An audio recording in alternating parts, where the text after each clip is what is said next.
Assalamualaikum warahmatullahi wabarakatuh. Ikuti dan kunjungi channel YouTube Maulizul Akbar NAD. Subscribe, like, share, komen.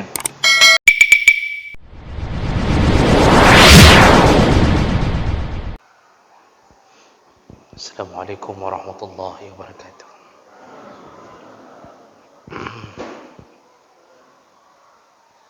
Alhamdulillahirabbil alamin. Hamdan katsiran thayyiban mubarakan fihi. Asyhadu an la ilaha illallah wahdahu la syarika lah. Wa asyhadu anna Muhammadan 'abduhu wa rasuluhul karim. Allahumma shalli wa sallim ala nabiyyina wa sayyidina Muhammadin wa ala alihi wa ashabihi ajma'in. Amma ba'd.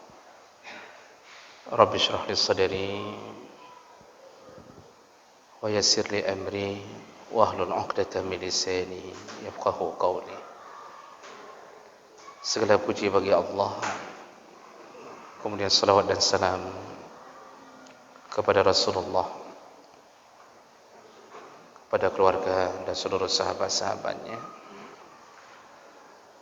Bapak Ibu jamaah salat maghrib dan Isya yang Allah muliakan insyaAllah. Setelah selesai kita membahas sunnah-sunnah di luar salat, kita sudah bahas masalah sutrah, kita sudah bahas masalah azan dan iqamah. Malam ini kita bahas bab yang baru, masih berhubungan dengan salat, dan ini wajib diketahui karena termasuk bahagian yang paling penting dalam urusan salat, yaitu mubtilatus salah atau mufsidatus salah, perkara-perkara yang menyebabkan batalnya salat. Mulai malam ini kita akan belajar tentang perkara-perkara yang menyebabkan batalnya salat. Baik. Di sisi mazhab Hanafi ada 18 pembatal salat. Mohon maaf, ada 68 pembatal salat. Di sisi mazhab Malik ada 30. Mazhab Syafi'i 27 perkara pembatal salat. Dan di sisi mazhab Hambali 36 perkara. Jadi pembatal salat ini dibicarakan dengan detail supaya orang tahu bahawa salatnya sah atau tidak sah. Kalau salat batal, maka otomatis dianggap tidak salat dan tidak ada pahala. Jadi berhadapan dengan Allah nanti dalam keadaan catatan amal belum terisi dengan salat. Di saat kita tidak tahu bahawa pembatal salat itu apa saja. Maka oleh karena itu, mari kita belajar tentang perkara-perkara yang menyebabkan batalnya salat. Ini setelah dirangkum dari semua mazhab, maka didapatkan pembatal-pembatal salat yang memang disinggung dalam semua mazhab.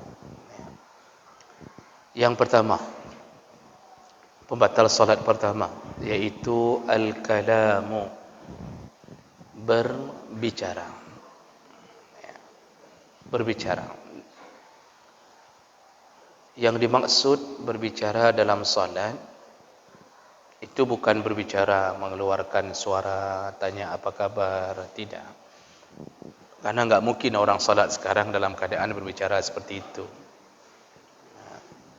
Kalau itu memang sudah batal langsung. Tapi ada perkara yang perlu dipahami. Maksud berbicara dalam salat yang membatalkan salat yaitu an-nutqu biharfain walau lam yafhama aw harfun mufham ajnabiyyun 'anis shalah. Yang disebut dengan berbicara dalam salat adalah mengucapkan dua huruf walaupun dua huruf itu tidak ada maknanya, tapi keluar suara berbentuk dua huruf. Huruf yang dimaksud adalah huruf hijaiyah, karena dalam salat itu kan pakai huruf hijaiyah semua. Maka kalau keluar suara yang membentuk dua huruf, walaupun dua huruf itu tidak ada makna, artinya dalam bahasa Arab enggak ada maknanya dua huruf itu, tapi sudah membentuk dua huruf, itu batal salat walaupun tidak ada maknanya. Atau harfun mufhamun, atau bukan keluar dua huruf yang tidak punya makna, yang keluar dari mulut kita sedang salat cuma satu huruf, tapi kemudian bermakna. Huruf itu bermakna, punya makna. Amdan aw sahwan, baik sengaja maupun tidak sengaja atau lupa. Jadi karena ada orang yang mengira selama ini kalau sengaja batal, tidak sengaja tidak batal, maka ditegaskan dalam semua mazhab, sengaja tidak sengaja, kalau dalam salat keluar dua huruf, keluar suara, yang suara itu tidak dibutuhkan dalam salat, kecuali dibutuhkan.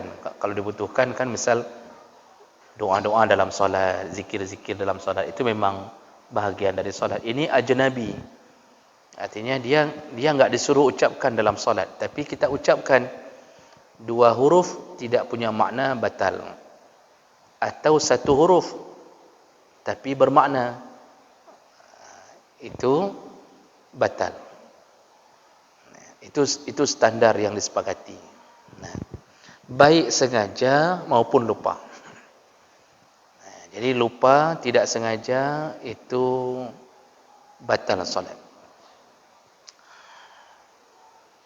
Hadis dari Zaid bin Arqam menyebutkan, kunna natakallamu fis salah. Dulu kami di awal-awal keislaman, kami berbicara dalam salat. Awal-awal disuruh salat, kami berbicara dalam salat. Yukallimur rajul minna sahibahu. Setiap orang kalau salat bicara dengan temannya. Jadi kalau masuk dalam salat itu bicara dengan kawan tu di samping, sedang salat. Awal begitu. Wa huwa ila jambihi hatta nazala, dan itu terus terjadi, berbicara dengan teman di samping terus terjadi sampai turun ayat wa qumu lillahi qanitin. Turun ayat berdirilah menghadap Allah dalam keadaan qanit. Qanit itu dalam keadaan khusyuk. Jadi qanit itu berdiri, fokus, tidak bicara, itu disebut qanit. Setelah turun ayat itu, fa amarna bisukut, barulah Rasulullah menyuruh kami untuk diam dalam salat. Wa nuhina anil kalam, dan kami semenjak itu dilarang untuk bicara. Dan juga ada hadis dari Muawiyah bin Al-Hukam As-Sullami, bainama ana usalli ma'a Rasulillah sallallahu alaihi wasallam, ketika kami salat bersama Rasulullah sallallahu alaihi wasallam, iz atasa rajulun minal qaum, di antara kami ada seseorang yang bersin. Jadi sedang salat bersin. Fakultu, lalu aku mengucapkan yarhamukallah. Jadi si perawi hadis ini, si Muawiyah bin Hukam ni mengatakan, ketika ada yang bersin, aku yang mengucapkan untuk orang bersin itu yarhamukallah. Faramanil qaum bi absarihim. Ketika aku mengucapkan yarhamukallah, semua sahabat lain melihat ke arahku. Ini sedang solat ni. Fakultu, lalu aku berkata lagi. Jadi karena semua sudah lihat ke arah dia, lalu aku berkata, waskul ummahu, ma sya'nukum tanduruna ilaiha. Jadi dia mengatakan, waskul ummahu itu artinya, alahai. Begitulah bahasanya. Hai. Hai. Pekanging-inglung. Ada apa? Lihat-lihat ke saya semua ada apa? Itu bahasa Arabnya begitu. Ma sya'nukum tanduruna ilayya. Ada apa lihat-lihat? Faja'alu yadribuna biaydihim ala afkhazihim. Ketika aku menambah kalimat apa lihat-lihat. Tadi sudah ucap yarhamukallah. Lalu aku mengatakan apa lihat-lihat. Lalu semua sahabat memukul tangan mereka ke paha-paha mereka.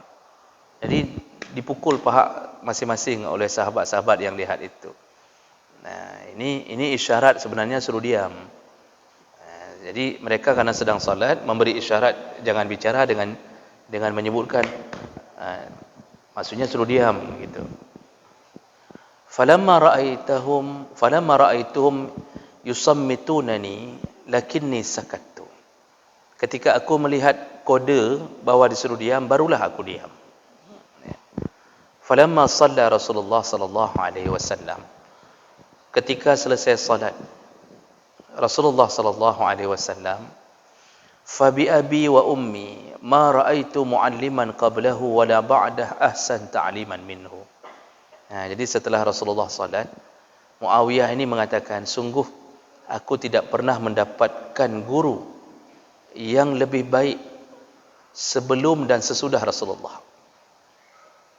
Artinya dia ingin mengatakan begitu baiknya Rasulullah mengajarkanku tentang kesalahanku tadi. Sampai dia merekomendasi, memberi testimoni dengan mengatakan tidak ada yang guru lebih baik yang pernah kudapatkan sebelum dan sesudah Rasulullah.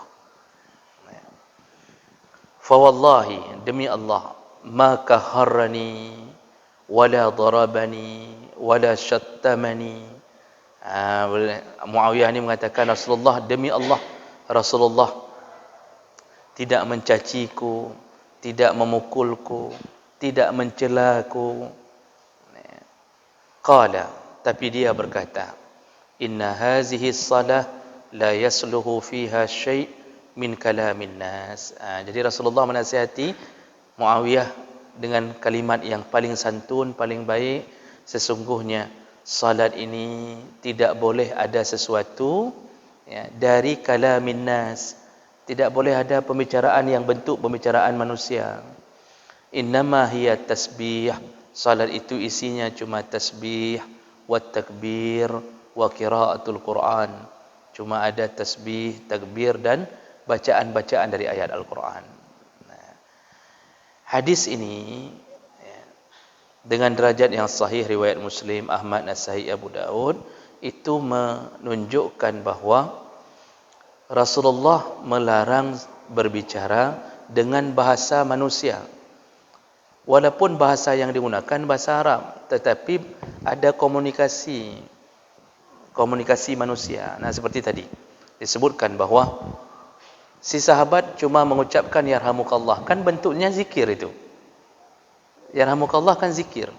Namun zikir itu tidak disuruh ucapkan di dalam salat karena bentuknya komunikasi. Kayak mana komunikasinya?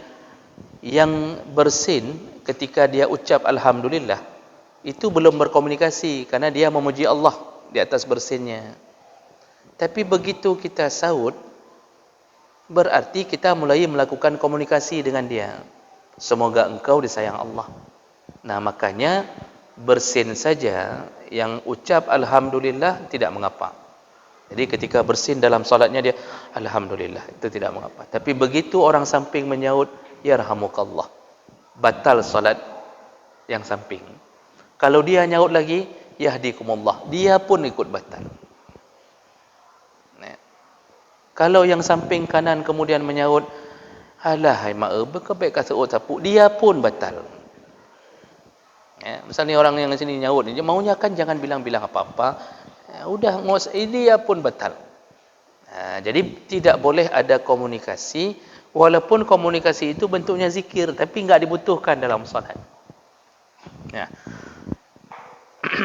Makanya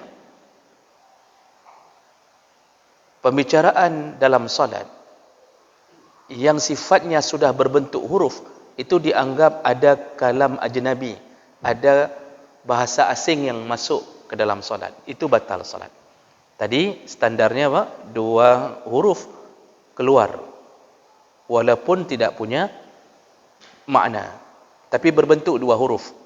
Misal huruf hijaiyah, kita ucapkan misal mim, misal keluar kalimat mim atau minni misal atau apa, itu mim misal kita ucapkan dalam solat, kita ucapkan mim, enggak ada arti itu mim, tapi karena sudah berbentuk huruf hijaiyah, mim atau mama misal kita ucap. Kalau mama mungkin adalah maknanya, atau mami, mami ada juga maknanya, mumu lah, mumu. Itu kan sudah bentuk huruf hijaiyah itu, mamimu, itu bentuk. Walaupun tidak ada makna, batal salat. Atau 1 huruf tapi langsung punya makna. Enggak mesti 2 huruf, 1 huruf tapi punya makna. Contoh, kita ucapkan ai. Ai itu artinya sadarlah. Atau qi. Waqayaqi qi, fi'il amarnya qi. Jagalah atau cegahlah. Itu sudah berbentuk itu 1 huruf tapi punya makna, langsung batal salat. Kemudian diperluas masalah ini oleh para ulama. Wa minal kalamil mubtil, termasuklah yang membatalkan salat, at-tanahnuh bila uzrin iza sahabahu harfani fa aksar. Termasuk batal salat tanahnuh. Tanahnuh itu berdeham.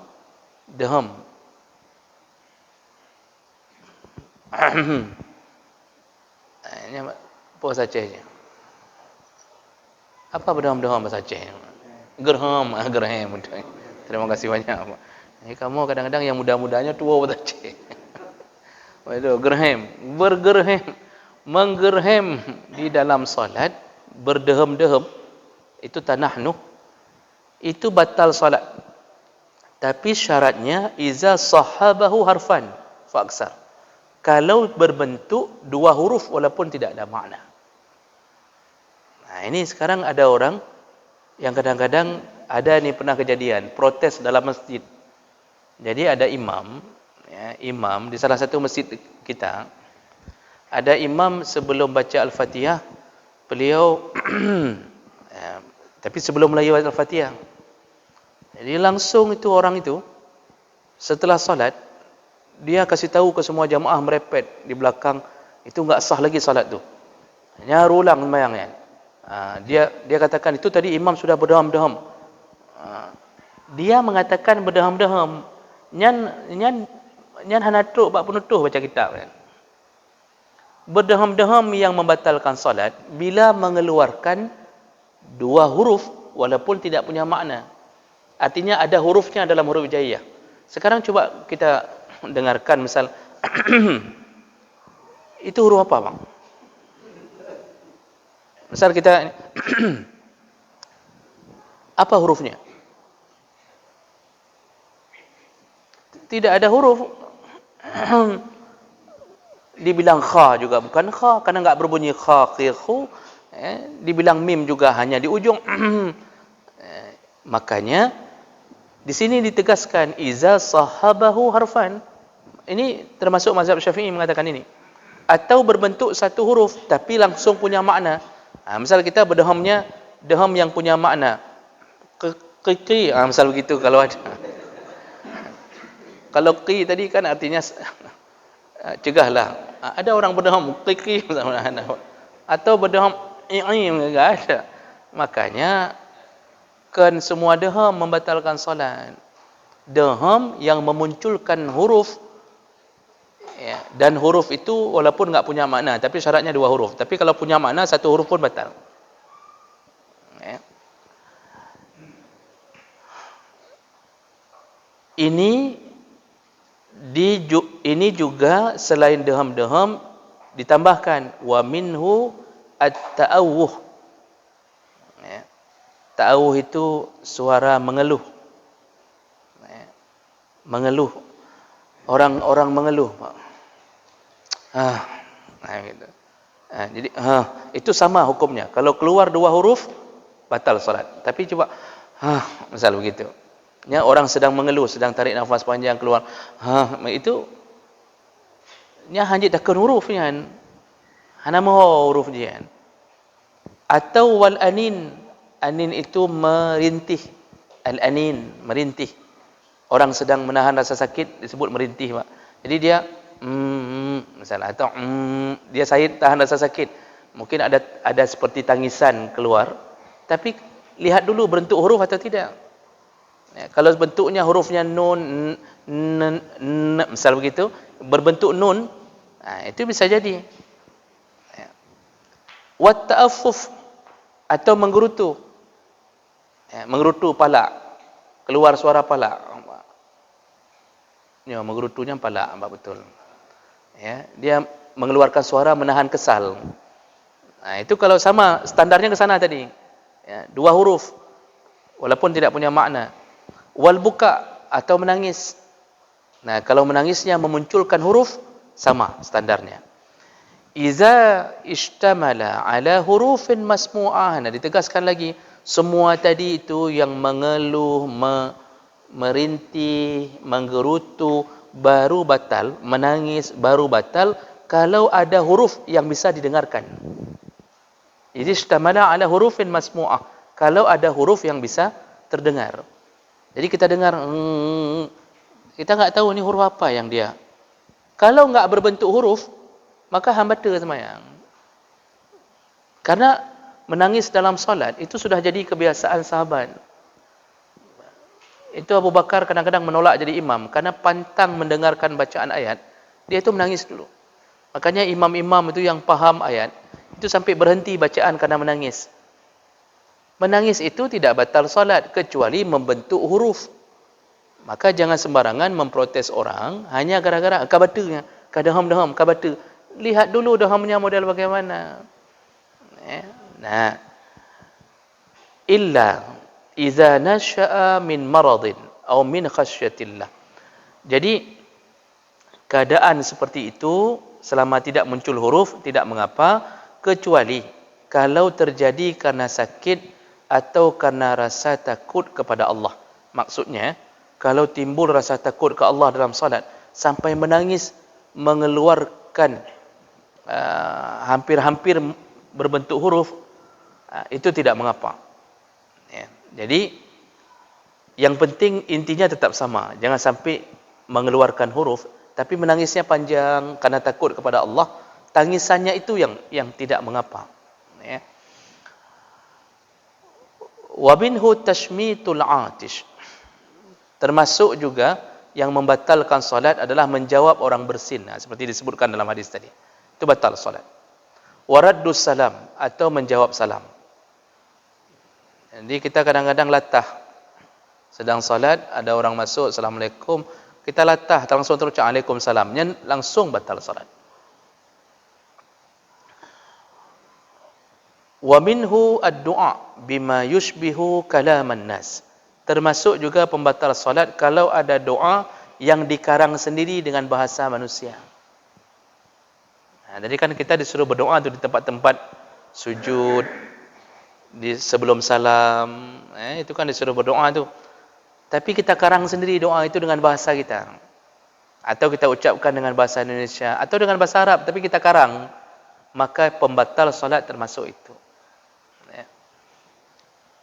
Nah, jadi ini pembatal salat yang pertama.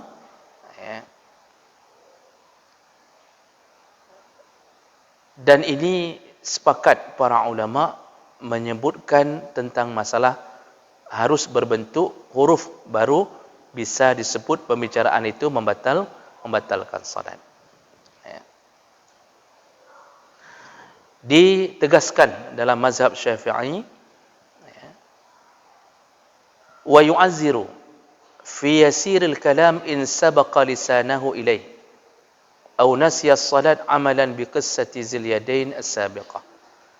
Termaafkan kalau terseret lidah, tidak sengaja terseret lidah. Dia bukan lupa, bukan sengaja, tapi lidahnya ketika membaca ayat terseret, enggak ada maksud untuk mengeluarkan huruf.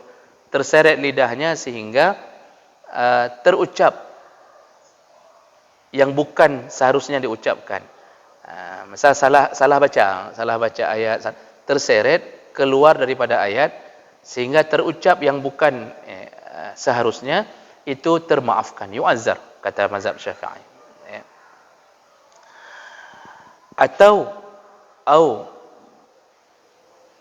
jahala tahrim al-kalam fi shalah in qaruba ahduhu bil Islam.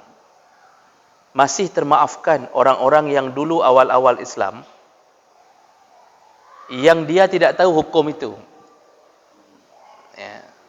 Maksudnya awal Islam atau baru masuk Islam. Dia baru masuk Islam, muallaf masuk Islam, sedang solat bicara, belum belajar pun fikih. Jangankan belajar fikih, sunat pun belum, baru masuk Islam. Ini tidak mengapa, termaafkan.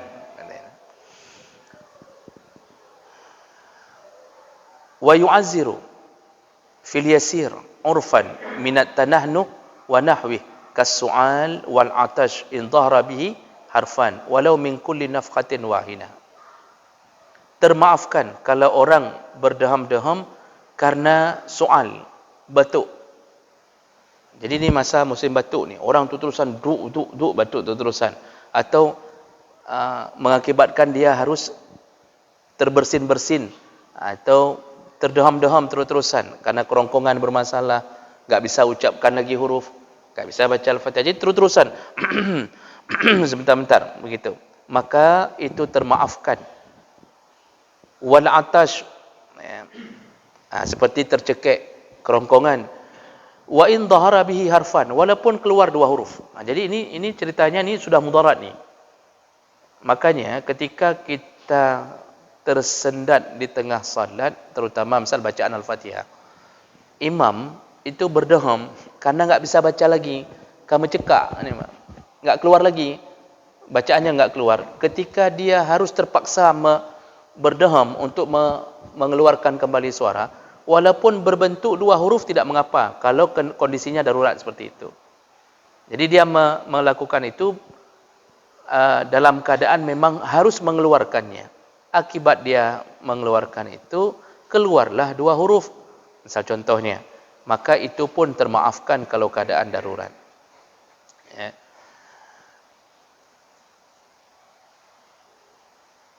Baik, itu perkara yang paling penting di dalam pembatal salat, yaitu jangan sampai berbicara dengan mengeluarkan huruf-huruf dalam hijaiyah. Kita sambung insya-Allah di pertemuan yang akan datang untuk memperbaiki salat kita. Semoga yang hadir Allah telah catatkan pahala, dan semoga Allah kumpulkan kita kembali di dalam surganya. Amin ya rabbal alamin. Subhanakallahumma bihamdik, asyhadu an la ilaha illa anta, astaghfiruka wa atubu ilaik. Wassalamualaikum warahmatullahi wabarakatuh.